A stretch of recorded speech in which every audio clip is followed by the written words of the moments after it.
नमस्कार दर्शक बंधु। आज हूँ जुलाई मास 15 तारिख मंगलवार। आज दिन जाकर टॉप 20 गुरुत्वपूर्ण खबर उपर आसतु नजर पकाइबा। वीडियो को शेष पर्यंत देखंतु। मात्र किछि समय मध्य जानीपारे आज दिनर संपूर्ण खबर। ता पूर्व चैनल नुआ थिले चैनल को सब्सक्राइब करी रखंतु। एमिति प्रतिदिन लाटेस्ट न्यूज सर्वप्रथम देखिबा पाई। तेबे आसतु संपूर्ण खबर उपर नजर पकाइबा। आजिर प्रथम खबर, वर्षा नहीं रेड अलर्ट जारी।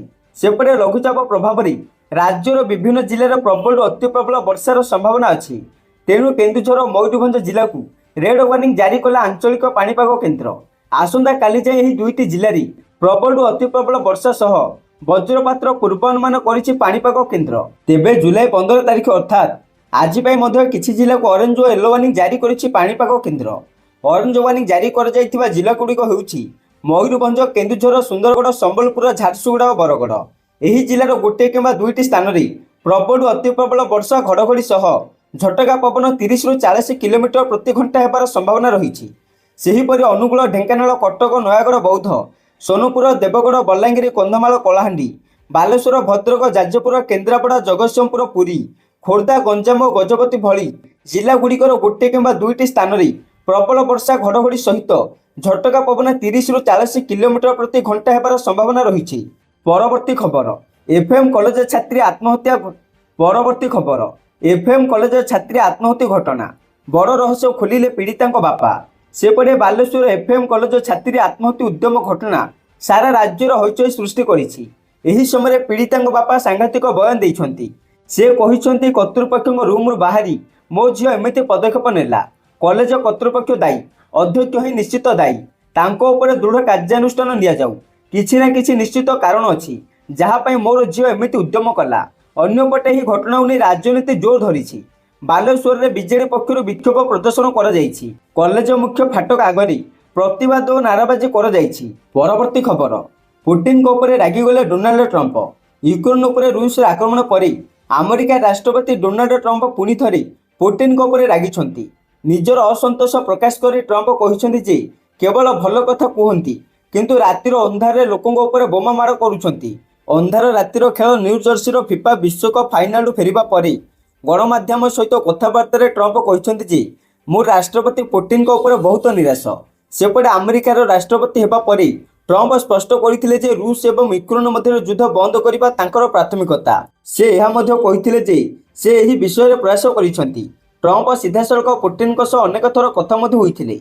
अनेक थर दुई नेता गोटे घंटा फोन रे कथबार्ता होते। यही समय ट्रंप मस्को को तांकर विशेष दूत पठाइथिले किंतु तथापि दुई नेता यूक्रेन युद्ध बंद करने एक चुक्ति पहुंची पारिले नहीं। परवर्ती खबर, धूम्रपान तालिकार समोसा, जिलापी और लड्डू चेतावनी देला स्वास्थ्य मंत्रालय। सेपटे धीरे धीरे कमुची मनुष्यर आयु कारण आम खाऊा खाद्य रही विष। से ही दिन दूर नहीं जितेबाला चा सहित बिस्कुट, समोसा किंबा जेलेबी खाइबा सरकार चेताइबे। आगो को एने जारी होगा जाऊँगी आडभाइजारी। पैकेट पछरे रहिबो चेतावनी बोर्ड। स्वास्थ्य मंत्रालय नागपुर EIIMS समेत देशर समस्त केंद्रीय प्रतिष्ठान को तेल और स्वागर बोर्ड लगाइबाको निर्देश देइछि। जेउथिरे आपनकर जलिखियारे लुचि रहितबा चर्बी और चीनीर परिमाण स्पष्ट भाव में लेखाथिबो। एही खाद्य को तंबाकू पर एक गंभीर विपद भाव में विवेचना करा जाइछि। एही बोर्ड गुड़िक सरकारी प्रतिष्ठान सठिक चेतावनी भाव कार्य करिबो। परवर्ती खबर, हिरोंक पई स्टंट करुथिला बेले चलीगला स्टंट मैन को जीवन। दक्षिण सिनेमार गोटे पर गोटे दुखद खबर आसबार लगी। लोकप्रिय खलनायक कोटा श्रीनिवास राव, महिला सुपरस्टार बी सरोजा देवी एवं आउ जड़े कलाकार मृत्यु घटी। स्टंट करुथिला बेले जनाशुना स्टंटमैन SM राजू को देहांत होइछि। निर्देशक पा रंजित एवं अभिनेता आर्यन आगामी फिल्म सुटिंग सेट्रे एक बड़ दुर्घटना घटवा पर तांकर मृत्यु होइतिबा जଣା पड़िछि। सेट्रे कार स्टंट करुथिबा समय तांकर मृत्यु होइतिबा नै दक्षिण भारतीय अभिनेता विशाल एक्स पोस्ट कर जणाइछन्ति। परवर्ती खबर, छोट कृषकों RBI कला बड़ घोषणा कारण देशर अनेक कृषकों पाखरे चाष पर निवेश करिबार आर्थिक सामर्थ्य न थाए। एपरि स्थिति रे सेमाने ऋण नहीं चाष करने को चाहती। यह दृष्टि रखी भारतीय रिजर्व बैंक RBI छोट कृषकों एक नुआ नियम जारी करिछि। सुना और रूपा बंधक रखी मिलिब ऋण। RBI नुआ नियम अनुसार कृषक माने कृषि ऋण नेबापाई निजर सुना किंबा रूपा बंधक रखिपारे। पूर्वर बिना बंधक ऋण नेबापाई एक निर्दिष्ट सीमा थाए किंतु नुआ नियम अनुसार कृषक माने निजर इच्छा अनुसार सुना किंबा रूपा बंधक रखी ऋण नहीं पारिबे।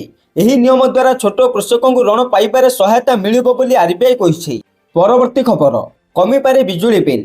କାରଣ ସରକାର ସାରା ଦେଶରେ କୋଇଲା ଆଧାରିତ ବିଦ୍ୟୁତ କେନ୍ଦ୍ରଗୁଡ଼ିକରେ ଫ୍ଲୁ ଗ୍ୟାସ୍ ଡିସେଲ ଫ୍ଲୁଲାଇଜେସନ୍ ସିଷ୍ଟମର ସାର୍ବଜନୀନ କାର୍ଯ୍ୟ ଉନ୍ନୟନକୁ ସହଜ କରୁଛନ୍ତି, ଯାହା ବିଦ୍ୟୁତ ମୂଲ୍ୟ ହ୍ରାସ କରିବାର ସମ୍ଭାବନା ରହିଛି। ଏନେଇ କେନ୍ଦ୍ର ପରିବେଶ, ଜଙ୍ଗଲ ଏବଂ ଜଳବାୟୁ ପରିବର୍ତ୍ତନ ମନ୍ତ୍ରାଳୟ ଦ୍ୱାରା ଜୁଲାଇ 12 ତାରିଖରେ ଏକ ବିଜ୍ଞପ୍ତିରେ କୁହାଯାଇଛି ଯେ 10 ଲକ୍ଷ କିମ୍ବା ତାଠାରୁ ଅଧିକ ଜନସଂଖ୍ୟା ବିଶିଷ୍ଟ ସହରଗୁଡ଼ିକର 10 କିଲୋମିଟର ପରିଧି ବାହାରେ ଅବସ୍ଥିତ ତାପଜ ବିଦ୍ୟୁତ କେନ୍ଦ୍ରଗୁଡ଼ିକୁ ସିଷ୍ଟମ ସ୍ଥାପନ କରିବାର ଆବଶ୍ୟକତାରୁ ମୁକ୍ତ କରାଯିବ। ପରବର୍ତ୍ତୀ ଖବର, ଅହମ୍ମଦାବାଦ ପରି ଆଉ ଏକ ବିମାନ ଦୁର୍ଘଟଣା। ସେପଟେ ଲଣ୍ଡନ ବିମାନ ବନ୍ଦରରେ ଏକ ବଡ଼ ବିମାନ ଦୁର୍ଘଟଣା ଘଟିଛି। କୁହାଯାଉଛି ଯେ ଅହମ୍ମଦାବାଦରେ ଘଟିଥିବା ବିମାନ ଦୁର୍ଘଟଣା ପରି ଏହି ଦୁର୍ଘଟଣା ଘଟିଛି। ରବିବାର ଅପରାହ୍ନରେ ଉଡ଼ାଣର କିଛି ସେକେଣ୍ଡ ପରେ ବିମାନଟି ଦୁର୍ଘଟଣାଗ୍ରସ୍ତ ହୋଇ ଯେପରି ଏକ ଅଗ୍ନି ପିତୁଳାରେ ପରିଣତ ହୋଇଥିଲା। ତେବେ ସ୍ଥାନୀୟ ଗଣମାଧ୍ୟମ ରିପୋର୍ଟ ଅନୁଯାୟୀ ଏସେକ୍ସର ଲଣ୍ଡନ ସାଉଥ ଏଣ୍ଡ ବିମାନ ବନ୍ଦରରେ ଏପରି ଅଘଟଣ ଘଟିଛି। ଏହି ଘଟଣାର ଭିଡ଼ିଓ ଏବେ ସୋସିଆଲ ମିଡ଼ିଆରେ ଭାଇରାଲ ହେଉଛି। ତେବେ ଏହି ବିମାନଟି ଲଣ୍ଡନରୁ ନେଦରଲ୍ୟାଣ୍ଡ ଯିବାର ଥିଲା। ସେପଟେ ବିମାନ ବନ୍ଦର ୱେବସାଇଟ୍ ଅନୁଯାୟୀ ଦୁର୍ଘଟଣା ଯୋଗୁଁ ରବିବାର ଅପରାହ୍ନରେ ଅତି କମ୍ରେ 4ଟି ନିର୍ଦ୍ଧାରିତ ଉଡ଼ାଣ ବାତିଲ କରାଯାଇଥିଲା। କର୍ତ୍ତୃପକ୍ଷ ଏପର୍ଯ୍ୟନ୍ତ ବିମାନରେ କେତେ ଲୋକ ଥିଲେ କିମ୍ବା ସେମାନଙ୍କର ଅବସ୍ଥା ପ୍ରକାଶ କରିନାହାନ୍ତି। ପରବର୍ତ୍ତୀ ଖବର, ଅନ୍ତର୍ଜାତୀୟ ମହାକାଶରୁ ଫେରୁଛନ୍ତି ଶୁଭ୍ରାଂଶୁ ଶୁକ୍ଲା। ଆରମ୍ଭ ହେଲା ଅନଡକିଂ ପ୍ରକ୍ରିୟା। ସେପଟେ ଅନ୍ତର୍ଜାତୀୟ ମହାକାଶ କେନ୍ଦ୍ରରେ ଶୁଭ୍ରାଂଶୁ ଶୁକ୍ଲାଙ୍କ 18 ଦିନର ଐତିହାସିକ ଯାତ୍ରା ଶେଷ ହୋଇଛି। ଏହାପରେ ପୃଥିବୀ ପୃଷ୍ଠକୁ ଫେରିବାର ପ୍ରକ୍ରିୟା ଆରମ୍ଭ କରାଯାଇଛି। ଆଜି ତାଙ୍କର ସ୍ପେସ୍ ଏକ୍ସ ଡ୍ରାଗନ ମହାକାଶଯାନ ଅନଡକିଂ ପ୍ରକ୍ରିୟା ଆରମ୍ଭ କରିଛି। ରାକେଶ ଶର୍ମାଙ୍କ ପରେ ଦୀର୍ଘ 41 ବର୍ଷ ପରେ ଶୁଭ୍ରାଂଶୁ ଶୁକ୍ଲା ମହାକାଶକୁ ଯାଇଥିବା ଦ୍ୱିତୀୟ ଭାରତୀୟ ମହାକାଶଚାରୀ। ସେ ଆକ୍ସିୟମ 4 ମିଶନ ଅଧୀନରେ ଅନ୍ୟ 3 ଜଣ ମହାକାଶଚାରୀଙ୍କ ସହ ISSକୁ ଯାଇଥିଲେ। ପରବର୍ତ୍ତୀ ଖବର, ରାଜ୍ୟରେ ସୁଦୃଢ଼ ହେବ ସ୍କୁଲ ଚଲୋ ଅଭିଯାନ। ସରକାରୀ ସ୍କୁଲରେ ପାଠ ପଢ଼ୁଥିବା ଛାତ୍ରଛାତ୍ରୀଙ୍କ ପିତାମାତାଙ୍କ ଆକାଉଣ୍ଟକୁ ଟଙ୍କା ପଠାଇବେ ସରକାର। ସେପଟେ ୟୁପି ମୁଖ୍ୟମନ୍ତ୍ରୀ ଯୋଗୀ ଆଦିତ୍ୟନାଥ ଗତକାଲି ମୌଳିକ ଶିକ୍ଷା ବିଭାଗର ଏକ ଉଚ୍ଚସ୍ତରୀୟ ସମୀକ୍ଷା ବୈଠକ କରିଥିଲେ। ଏହି ସମୟରେ ମୁଖ୍ୟମନ୍ତ୍ରୀ କହିଥିଲେ ଯେ 6ରୁ 14 ବର୍ଷ ବୟସର ଗୋଟିଏ ବି ପିଲା ଯେପରି ସ୍କୁଲରୁ ବଞ୍ଚିତ ନ ହୁଏ, ସ୍କୁଲ ପରିଚାଳନା କମିଟି ଏହାକୁ ସୁନିଶ୍ଚିତ କରିବା ଉଚିତ। ଏହି ଦିଗରେ ସ୍କୁଲ ଚଲୋ ଅଭିଯାନକୁ ପ୍ରଭାବଶାଳୀ ଭାବରେ କାର୍ଯ୍ୟକାରୀ କରାଯିବା ଉଚିତ, ଯାହାଦ୍ୱାରା ଯେପରି କୌଣସି ପିଲା ସ୍କୁଲ ଯିବାରୁ ବଞ୍ଚିତ ନ ହୁଏ। ରାଜ୍ୟର ପ୍ରାଥମିକ ଶିକ୍ଷାର ଗୁଣବତ୍ତା ଆହୁରି ଉନ୍ନତ କରିବା, ପିଲାମାନଙ୍କର 100% ସ୍କୁଲ ଉପସ୍ଥାନ ସୁନିଶ୍ଚିତ କରିବା, ସମ୍ବଳର କୁଶଳ ବ୍ୟବହାର ତଥା ଭିତ୍ତିଭୂମିକୁ ସୁଦୃଢ଼ କରିବା ସମ୍ପର୍କରେ ଅନେକ ଗୁରୁତ୍ୱପୂର୍ଣ୍ଣ ନିର୍ଦ୍ଦେଶ ମଧ୍ୟ ଜାରି କରିଥିଲେ। ସେ କହିଛନ୍ତି ଯେ ୟୁନିଫର୍ମ, ଜୋତା, ମୋଜା, ଷ୍ଟେସନାରୀ ଏବଂ ଅଧ୍ୟୟନ ସାମଗ୍ରୀ ପାଇଁ 1200 ଟଙ୍କା ସହାୟତା ରାଶି ସ୍କୁଲରେ ପଢ଼ୁଥିବା ପ୍ରତ୍ୟେକ ଛାତ୍ରୀଙ୍କ ପିତାମାତାଙ୍କ ବ୍ୟାଙ୍କ ଆକାଉଣ୍ଟକୁ ଡିବିଡ଼ି ମାଧ୍ୟମରେ ତୁରନ୍ତ ସ୍ଥାନାନ୍ତର କରାଯିବା ଉଚିତ। ଏହି କାର୍ଯ୍ୟ ସ୍ୱଚ୍ଛତା ଏବଂ ସମୟାନୁବର୍ତ୍ତିତାର ସହିତ କରାଯିବା ଉଚିତ, ଯାହାଦ୍ୱାରା ହିତାଧିକାରୀମାନେ ସମୟ ମଧ୍ୟରେ ସାହାଯ୍ୟ ପାଇପାରିବେ ଏବଂ ସ୍କୁଲ ସାମଗ୍ରୀର ବ୍ୟବସ୍ଥା ବାଧାପ୍ରାପ୍ତ ହେବ ନାହିଁ। ପରବର୍ତ୍ତୀ ଖବର, ବାଲେଶ୍ୱର FM କଲେଜ ଛାତ୍ରୀ ଆତ୍ମାହୁତି ଉଦ୍ୟମ ଘଟଣାରେ FM କଲେଜ ଅଧ୍ୟକ୍ଷ ଦିଲ୍ଲୀପ ଘୋଷଙ୍କୁ ସହଦେବ ଖୁଣ୍ଟା ପୋଲିସ ଗିରଫ କରିଛି। ପୂର୍ବରୁ ଉଚ୍ଚଶିକ୍ଷା ବିଭାଗ ତାଙ୍କୁ ନିଲମ୍ବିତ କରିଥିଲା। ପ୍ରିନ୍ସିପାଲଙ୍କୁ ଗିରଫ କରିବାକୁ ଦାବି କରିଥିଲେ ପୀଡ଼ିତାଙ୍କ ପରିବାର। ସୂଚନାଯୋଗ୍ୟ ଯେ ବାଲେଶ୍ୱର ଫକୀରମୋହନ ବିଶ୍ୱବିଦ୍ୟାଳୟର ଜଣେ ଛାତ୍ରୀ ଇଣ୍ଟିଗ୍ରେଟେଡ୍ ବିଇଡି ବିଭାଗର HODଙ୍କ ଦ୍ୱାରା ବାରମ୍ବାର ଶାରୀରିକ ଓ ମାନସିକ ନିର୍ଯାତନା ପାଇ ଶେଷରେ ଆତ୍ମାହୁତି ଉଦ୍ୟମ କରିଥିଲେ। ଏବେ ସେ ଏମ୍ସରେ ଚିକିତ୍ସାଧୀନ ଅଛନ୍ତି। ତାଙ୍କର ସ୍ୱାସ୍ଥ୍ୟ ଅବସ୍ଥା ସଙ୍କଟାପନ୍ନ ରହିଛି। ପରବର୍ତ୍ତୀ ଖବର, ଶ୍ରୀମନ୍ଦିରକୁ 3 ବର୍ଷରେ ଦାନରେ ମିଳିଛି 12 କେଜି ସୁନା, 214 କେଜି ରୂପା। ସେପଟେ ଗତ 3 ଆର୍ଥିକ ବର୍ଷରେ ଶ୍ରୀମନ୍ଦିରକୁ ମିଳିଛି 116 କୋଟି ଟଙ୍କାରୁ ଅଧିକ ଦାନ। ଏହାଛଡ଼ା 12 କେଜିରୁ ଅଧିକ ସୁନା ଓ 214 କେଜିରୁ ଅଧିକ ରୂପା ମଧ୍ୟ ଦାନରେ ମିଳିଛି। ନିକଟରେ ଏକ ତଥ୍ୟରୁ ଏହା ଜଣାପଡ଼ିଛି। ସୂଚନା ମୁତାବକ 2021-22, 2022-23 ଏବଂ 2023-24 ଆର୍ଥିକ ବର୍ଷରେ ହୁଣ୍ଡିରୁ 40 କୋଟି 61 ଲକ୍ଷ 67 ହଜାର 253 ଟଙ୍କା, ବ୍ୟାଙ୍କ ଆକାଉଣ୍ଟ ମାଧ୍ୟମରେ 69 କୋଟି 79 ଲକ୍ଷ 99 ହଜାର 95 ଟଙ୍କା ଓ ଅନ୍ୟାନ୍ୟ ସୂତ୍ରରୁ 12 କୋଟି 60 ଲକ୍ଷ 89 ହଜାର 541 ଟଙ୍କା ମିଳିଥିଲା। 3 ବର୍ଷରେ ମୋଟ 116 କୋଟି 2 ଲକ୍ଷ 56 ହଜାର 312 ଟଙ୍କା ମିଳିଥିଲା ବେଳେ ବ୍ୟାଙ୍କ ଆକାଉଣ୍ଟ ମାଧ୍ୟମରେ ଅଧିକ ଦାନ ସୂତ୍ରରୁ ମିଳିଛି। ପରବର୍ତ୍ତୀ ଖବର, ଲଗାଣ ବର୍ଷାରେ ଓଗଟିବ ରାଉରକେଲା। ପାଣି ଘେରରେ ସହରର ତଳିଆ ଅଞ୍ଚଳବାସୀ। ରାସ୍ତା ଉପରେ 3 ଫୁଟ ପାଣି ବିତୁଛି ଜଳବନ୍ଦୀ ଜୀବନ। ସହରର ବେଦବ୍ୟାସ ଛକଠାରୁ ବେଦବ୍ୟାସ ମନ୍ଦିର ରାସ୍ତାରେ ଗୋଟିଏ ବଡ଼ ଗଛ ଉପୁଡ଼ି ପଡ଼ି ଗୋଟିଏ ପଟ ରାସ୍ତା ଅବରୋଧ ହୋଇ ଗାଡ଼ି ଚଳାଚଳ ବ୍ୟାହତ ହୋଇଛି। ଏହା ସହିତ ରାଉରକେଲା ସହରର ଉଦିତ ନଗର ସାରନା ଛକଠାରୁ ଦେଓଗାଁ ରାସ୍ତାରେ 2 ଫୁଟର ବର୍ଷା ଜଳ ଜମି ରହିଥିବାରୁ ରାସ୍ତାରେ ଗାଡ଼ି ଚଳାଚଳ ବ୍ୟାହତ ହୋଇଛି। ବିଭିନ୍ନ ସ୍ଥାନରେ ଡ୍ରେନ୍ କାମ ରହିଥିବାରୁ ବର୍ଷା ଜଳ ନିଷ୍କାସନ ହୋଇନଥିବା ଲୋକେ ଅଭିଯୋଗ କରିଛନ୍ତି। ପରବର୍ତ୍ତୀ ଖବର, ଆଜି 5,000 ଟଙ୍କା ମହଙ୍ଗା ହେଲା ରୂପା। ଆଜି ଜାତୀୟ ରାଜଧାନୀ ଦିଲ୍ଲୀରେ ରୂପା ଦର 5,000 ଟଙ୍କା ବୃଦ୍ଧି ଘଟିଛି। ଏହି ବୃଦ୍ଧି ପରେ ରୂପା ଦର ବର୍ତ୍ତମାନ କିଲୋଗ୍ରାମ ପିଛା 1,15,000 ଟଙ୍କାରେ ପହଞ୍ଚିଛି। ଅଖିଳ ଭାରତୀୟ ସରଫା ସଂଘ ଏହି ସୂଚନା ଜାରି କରିଛି। ସେପଟେ ପୂର୍ବରୁ ଶନିବାର ଦିନ ରୂପା 4,500 ଟଙ୍କା ବଢ଼ି 1,10,000 ଟଙ୍କାରେ ପହଞ୍ଚିଥିଲା। HDFC ସିକ୍ୟୁରିଟିଜର ବରିଷ୍ଠ ବିଶ୍ଳେଷକ ସୌମିଲ ଗାନ୍ଧୀ କହିଛନ୍ତି ଯେ ରୂପାର ମୂଲ୍ୟ ବଢ଼ି ହାରାହାରି 14 ବର୍ଷର ଉଚ୍ଚତମ ସ୍ତରରେ ରହିଛି। ପରବର୍ତ୍ତୀ ଖବର, ସମସ୍ତ କଲେଜ ଏବଂ ବିଶ୍ୱବିଦ୍ୟାଳୟକୁ ଉଚ୍ଚଶିକ୍ଷା ବିଭାଗ ପକ୍ଷରୁ କଡ଼ା ନିର୍ଦ୍ଦେଶ। ସେପଟେ ବାଲେଶ୍ୱର ଘଟଣା ପରେ ଉଚ୍ଚଶିକ୍ଷା ବିଭାଗ ପକ୍ଷରୁ ତାଗିଦ କରାଯାଇଛି। ଏହି ଘଟଣା ପରେ ସରକାରଙ୍କ ଚେତା ପଶିଛି। ସମସ୍ତ କଲେଜ ଏବଂ ବିଶ୍ୱବିଦ୍ୟାଳୟରେ ଆଭ୍ୟନ୍ତରୀଣ ଅଭିଯୋଗ କମିଟି ଗଠନକୁ ନେଇ ତାଗିଦ କରାଯାଇଛି। 24 ଘଣ୍ଟା ମଧ୍ୟରେ ଅନ୍ତରୀଣ ଅଭିଯୋଗ କମିଟିର ସ୍ଥିତିକୁ ଉଚ୍ଚଶିକ୍ଷା ବିଭାଗକୁ ଅବଗତ କରାଇବାକୁ ନିର୍ଦ୍ଦେଶ ଦିଆଯାଇଛି। କମିଟି ସଦସ୍ୟଙ୍କ ନାମ ଏବଂ ଯୋଗାଯୋଗ ନମ୍ବର HIMS ପୋର୍ଟାଲରେ ଅପଲୋଡ୍ କରିବାକୁ ନିର୍ଦ୍ଦେଶ ଦିଆଯାଇଛି। ଏହା ସହିତ ଯଥାଶୀଘ୍ର ମହିଳା ଯୌନ ଶୋଷଣ ଏବଂ ଅଭିଯୋଗ ନେଇ ଏକ କର୍ମଶାଳା କରିବାକୁ ନିର୍ଦ୍ଦେଶ ଜାରି ହୋଇଛି। ସେପଟେ ଆଞ୍ଚଳିକ ଶିକ୍ଷା ନିର୍ଦ୍ଦେଶାଳୟ ପକ୍ଷରୁ ସବୁ କଲେଜକୁ ନିର୍ଦ୍ଦେଶ, ଯୌନ ନିର୍ଯାତନା ଅଭିଯୋଗ ଉପରେ ତୁରନ୍ତ ପଦକ୍ଷେପ ନେବାକୁ କୁହାଯାଇଛି। ନିଜ କ୍ୟାମ୍ପସରେ ସମ୍ବେଦନଶୀଳ ଘଟଣା ଉପରେ ନଜର ରଖିବାକୁ କୁହାଯାଇଛି। ଏହା ସହିତ ICC ଥିଲେ କାର୍ଯ୍ୟକ୍ଷମ କର, ନଥିଲେ ତୁରନ୍ତ ଗଢ଼ିବାକୁ କୁହାଯାଇଛି। ଇନ୍ ହାଉସ୍ ସୁରକ୍ଷା କର୍ମୀ ନିୟୋଜିତ କରିବା ସହିତ 24 ଘଣ୍ଟିଆ CCTV ଲଗାଇବାକୁ ନିର୍ଦ୍ଦେଶ ଜାରି ହୋଇଛି। ପରବର୍ତ୍ତୀ ଖବର, ଘୃଣ୍ୟ ଭାଷଣ ଘୃଣ୍ୟ ଉପରେ କେନ୍ଦ୍ର ଏବଂ ରାଜ୍ୟଗୁଡ଼ିକୁ ସୁପ୍ରିମକୋର୍ଟଙ୍କ କଡ଼ା ନିର୍ଦ୍ଦେଶ। ଦେଶର ଘୃଣା ସୃଷ୍ଟିକାରୀ ଭାଷଣକୁ ନେଇ ସୁପ୍ରିମକୋର୍ଟ ଅଧିକ କଠୋର ହେବା ସହିତ କେନ୍ଦ୍ର ଓ ରାଜ୍ୟ ସରକାରଙ୍କୁ କଡ଼ା ନିର୍ଦ୍ଦେଶ ଦେଇଛନ୍ତି। ଘୃଣା ସୃଷ୍ଟିକାରୀ ଭାଷଣକୁ ଗମ୍ଭୀରତାର ସହିତ ନେବା ସହ ଏହାକୁ ରୋକିବା ପାଇଁ ତୁରନ୍ତ ପଦକ୍ଷେପ ନେବାକୁ ସୁପ୍ରିମକୋର୍ଟ ନିର୍ଦ୍ଦେଶ ଦେଇଛନ୍ତି। କୋର୍ଟ ଆହୁରି ମଧ୍ୟ କହିଛନ୍ତି ଯେ ଅଭିଯୋଗ ଦାଖଲକୁ ଅପେକ୍ଷା ନକରି ପୁଲିସ ନିଜ ଆଡ଼ୁ ଏତଲା ରୁଜୁ କରି ଦୋଷୀଙ୍କ ବିରୋଧରେ କାର୍ଯ୍ୟାନୁଷ୍ଠାନ ଗ୍ରହଣ କରିବା ଉଚିତ। ଆଜିକାଲି ଅଭିବ୍ୟକ୍ତିର ସ୍ୱାଧୀନତା ନାମରେ ସବୁକିଛିକୁ ଯଥାର୍ଥ ବୋଲି ପ୍ରମାଣ କରିବା ପାଇଁ ଚେଷ୍ଟା କରାଯାଉଛି, ଯାହା ଅତ୍ୟନ୍ତ ବିପଦଜନକ। କୋର୍ଟ କହିଛନ୍ତି ଯେ ଘୃଣା ସୃଷ୍ଟିକାରୀ ଭାଷଣ ଦେଶର ଧର୍ମ ନିରପେକ୍ଷ ଢାଞ୍ଚା ପାଇଁ ମଧ୍ୟ ବିପଦ ସୃଷ୍ଟି କରୁଛି ଏବଂ ଏହାକୁ ତୁରନ୍ତ ବନ୍ଦ କରାଯିବା ଉଚିତ। ପରବର୍ତ୍ତୀ ଖବର, ଗାଜାରେ ଇସ୍ରାଏଲର ଏୟାର ଷ୍ଟ୍ରାଇକ୍ରେ 100 ନିହତ 58,000ରେ ପହଞ୍ଚିଲା ମୃତ୍ୟୁ ସଂଖ୍ୟା। ଗାଜାରେ ଇସ୍ରାଏଲ ସେନାର ଆକ୍ରମଣ ଜାରି ରହିଛି। ରବିବାର ସକାଳୁ ସୋମବାର ସକାଳ ପର୍ଯ୍ୟନ୍ତ ଇସ୍ରାଏଲ ସେନାର ବିମାନ ଆକ୍ରମଣରେ 100 ପାଲେଷ୍ଟାଇନଙ୍କ ମୃତ୍ୟୁ ହୋଇଛି। ଏହା ସତ୍ତ୍ୱେ ଇସ୍ରାଏଲ ଏବଂ ହମାସ ମଧ୍ୟରେ ଯୁଦ୍ଧରେ ପ୍ରାଣ ହରାଇଥିବା ଲୋକଙ୍କ ସଂଖ୍ୟା 58,000ରେ ପହଞ୍ଚିଛି।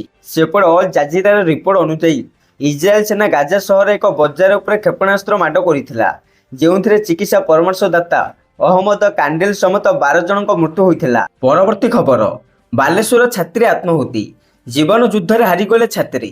ସେପଟେ ମୃତ୍ୟୁ ସହିତ 60 ଘଣ୍ଟା ଲଢ଼େଇ, ଶେଷରେ ଜୀବନ ଯୁଦ୍ଧରେ ହାରିଗଲେ ବାଲେଶ୍ୱର ଫକୀରମୋହନ ମହାବିଦ୍ୟାଳୟର ପୀଡ଼ିତା ଛାତ୍ରୀ। ସୋମବାର ବିଳମ୍ବିତ ରାତ୍ରିରେ ଏମ୍ସ କର୍ତ୍ତୃପକ୍ଷ ତାଙ୍କୁ ମୃତ ଘୋଷଣା କରିଛନ୍ତି। ଫଳରେ ନିଜ କଲେଜ ଅଧ୍ୟାପକଙ୍କ ଦ୍ୱାରା ନିର୍ଯାତନାର ଶିକାର ହୋଇ ଅନ୍ୟାୟ ବିରୁଦ୍ଧରେ ଲଢ଼ିଥିବା ଏହି ମେଧାବିନୀ ଛାତ୍ରୀଙ୍କ ସଂଘର୍ଷର ଦୁଃଖର ଅନ୍ତ ଘଟିଛି। ବିଳମ୍ବିତ ରାତିରେ ଏହି ଖବର ଜଣାପଡ଼ିବା ପରେ ସମସ୍ତ ସ୍ତମ୍ଭୀଭୂତ ହୋଇଯାଇଛନ୍ତି, କାରଣ 12 ତାରିଖ ମଧ୍ୟାହ୍ନରେ ପୀଡ଼ିତା ନିଜ ଦେହରେ ପେଟ୍ରୋଲ ଜାଳି ନିଆଁ ଲଗାଇ ଦେଇଥିଲେ। ଖୁବ୍ କମ୍ ସମୟ ମଧ୍ୟରେ ତାଙ୍କ ଦେହ ଭୟାନକ ଭାବେ ଜଳି ଯାଇଥିଲା। ପ୍ରଥମେ ତାଙ୍କୁ ବାଲେଶ୍ୱର ଜିଲ୍ଲା ମୁଖ୍ୟ ଚିକିତ୍ସାଳୟ ଓ ପରେ ଭୁବନେଶ୍ୱର ଏମ୍ସକୁ ସ୍ଥାନାନ୍ତରଣ କରାଯାଇଥିଲା। ଶରୀରର 95% ଅଂଶ ପୋଡ଼ିଯାଇଥିଲା ବେଳେ ସ୍ୱାସ୍ଥ୍ୟ ଅବସ୍ଥା ଅତ୍ୟନ୍ତ ସଙ୍କଟାପନ୍ନ ଥିଲା। ପରବର୍ତ୍ତୀ ଖବର, SBI ଗ୍ରାହକଙ୍କ ପାଇଁ ଜରୁରୀ ସୂଚନା। ଏହି ମାସର 16 ତାରିଖରେ ଆପଣ ATMରୁ ଟଙ୍କା ଉଠାଇ ପାରିବେ ନାହିଁ କିମ୍ବା UPI ମାଧ୍ୟମରେ କୌଣସି କାରବାର କରିପାରିବେ ନାହିଁ। କେବଳ ଏତିକି ନୁହେଁ, 16 ଜୁଲାଇ ଆପଣ IMPS, NEFT ଏବଂ RTGS ମାଧ୍ୟମରେ ଅନଲାଇନ୍ ଟଙ୍କା ଟ୍ରାନ୍ସଫର କରିପାରିବେ ନାହିଁ।